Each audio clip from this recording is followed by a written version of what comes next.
Hi, thanks for tuning in to another dose of bite-sized bits of knowledge where we give you meaningful information in a short amount of time.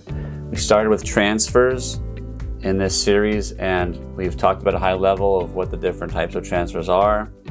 And we're now kind of really deep into involuntary transfers, what that looks like, the different kinds, and ultimately we'll get into the mechanics of transfers. So we've talked about bankruptcy and divorce. Today we're going to talk about death. So death, under the probate rules, depending on how it's owned, can be a big problem. Aside from being unable to contribute meaningfully to the company anymore because you've now, departed, you now have an ownership interest or an asset that may be having to go through the probate process, which we affectionately call the post-mortem toll booth. It's going to get The ownership interest will get to the rightful heirs or beneficiaries, which are determined either by statute, will, or trust. It is that simple. Statute, will, or trust, unless it's owned jointly. Otherwise, statute, will, or trust. And ultimately, someone's going to be taking over ownership interest of the shares, and then exercising control as your partner. And again, as I mentioned in every single video, you don't want to be partners with someone you don't know, someone unqualified or not interested or doesn't fit in or you just don't like, quite honestly.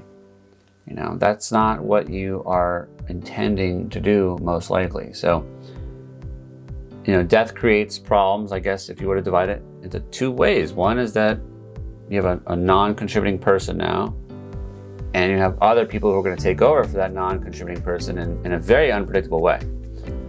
So that's why death is a very common trigger for a sale of the ownership interests back to the partners pursuant to the terms of the agreement, which we'll get into.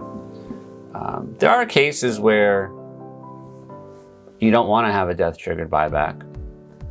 Like, for example, an investor. If an investor is not meaningfully contributing anything other than money, and they've put in their money and now they're just kind of waiting to get their return, then that might be an acceptable reason not to have one, especially if the investor owns it in the way of a trust or another entity that is not subject to death, doesn't die, just continues cruising along even after the death of the partner. Perhaps partners with non-voting interests might be, a reason to allow them to keep their shares, or their family, their heirs, their beneficiaries to keep their shares, because they're not really going to be as involved. They don't have a voice. They have some rights, and believe me, they could be a pain in the ass, pardon my French, but they really can't participate in the management of the business. So death is really a significant trigger. Next, we're going to talk about disability.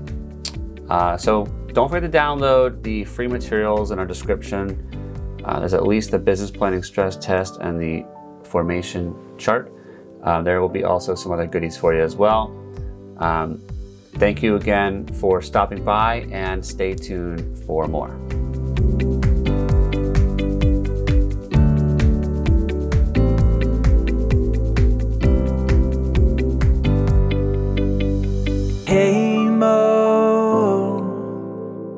Hey Mo,